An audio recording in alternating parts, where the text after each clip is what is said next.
আজ আমি তোমাদের সাথে শেয়ার করব আমাদের একটা আউটিং ডে। আজকের বিকেলবেলা তিনজন বন্ধু মিলে ঝটপট রেডি হয়ে বেরিয়ে পড়েছি একটু নিজেদের মতো বাইরে টাইম স্পেন্ড করার জন্য। বিকজ কালকে সবাই আমাদের সেমিস্টার এক্সাম একেবারে কমপ্লিট হয়ে গেছে, আর টানা 2 সপ্তাহ সেমিস্টার এক্সামের জন্য আমরা বেশ ভালোই স্ট্রেসে ছিলাম। আর খাওয়া দাওয়া শপিং এর কথা বললেই তো ফার্স্টেই আমাদের মাথায় আসে অ্যাক্সিস মলের কথা। বিকজ আমি যেখানে থাকি সেখান থেকে অ্যাক্সিস মলের ডিস্টেন্স একদমই কম। আর ফার্স্টেই তো ঢুকে পড়ে একটা সফটি খেয়ে নিয়ে তারপরে নিয়ে বসে পড়েছি এক বাকেট ফ্রাইড চিকেন কেএফসি। আমার তো আবার টানা অয়েলি ফুড খেতে একেবারেই ভালো লাগে না, মানে আমি তো খেতেই পারবো না বেশিক্ষণ খেতে দিলে, তাই আমি অর্ডার করেছিলাম একটা চিকেন টাকো। আর এদিকে তো এত কিছু খাবার দাবার কমপ্লিট করে নিয়ে আমরা চলে গিয়েছি একটু শপিং করার জন্য। আমি গিয়ে কয়েকটা জামা ট্রায়াল দিলাম, বাট সেরকম ভাবে আমার ফিটে আসলো না, আর আমার খুব একটা ভালোও লাগেনি, তাই আমি আলটিমেটলি এই বাটলটা কিনে নিয়ে বেরিয়ে পড়েছি।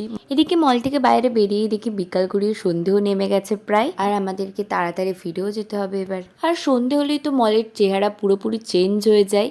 চারপাশে এত সুন্দর লাইটিং, পিকচার না ক্লিক করে তো আমরা বেরোতেই পারবো না। এই ভেবে তো সবাই মিলে একটু ফটো সেশনও করে নিলাম, আর একদম তো লাস্টে ডো অ্যাজুলেকে ঢুকে একটা পেস্ট্রিও নিয়ে সবাই মিলে বাড়ি চলে এলাম।